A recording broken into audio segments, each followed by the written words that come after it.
ప్రపంచ జనాభాలో 38% మంది ఈ నాన్ ఆల్కహాలిక్ ఫ్యాటీ లివర్ డిసీజ్తో బాధపడుతున్నారు. ఈ ఫ్యాటీ లివర్ వ్యాధిలో లక్షణాలు అనేవి పెద్దగా కనిపించవు. అయితే వ్యాధి తీవ్రతను బట్టి కొంతమందిలో మాత్రం అంతులేని అలసట, బరువు హఠాత్తుగా పెరిగిపోవడం, వాంతులు, తల తిరగడం, కాళ్ళు పొట్టలో నీళ్లు చేరడం వంటి లక్షణాలతో ఇది బయటపడుతుంది. ఇలాంటప్పుడు లివర్ దగ్గర తీవ్రమైన నొప్పి కూడా వస్తుంది.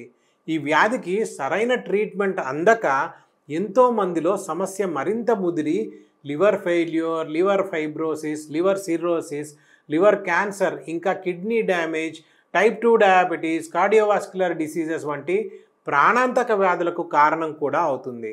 సరైన వైద్యం ఎందుకు అందడం లేదు అని మీరు అడగవచ్చు. మోడర్న్ మెడిసిన్లో ఫ్యాటీ లివర్ వ్యాధిని ట్రీట్ చేయడానికి లివర్ ఎంజైమ్లను నియంత్రించే మందులు, కొలెస్ట్రాల్ కంట్రోల్ మెడికేషన్స్, ఇంకా యాంటీ ఇన్ఫ్లమేటరీ డ్రగ్స్ని ఉపయోగిస్తారు. ఇవి వ్యాధి లక్షణాలను తగ్గించి బాధితులకు తాత్కాలికంగా మాత్రమే సహాయపడతాయి, కానీ మూల కారణాన్ని పరిష్కరించలేవు.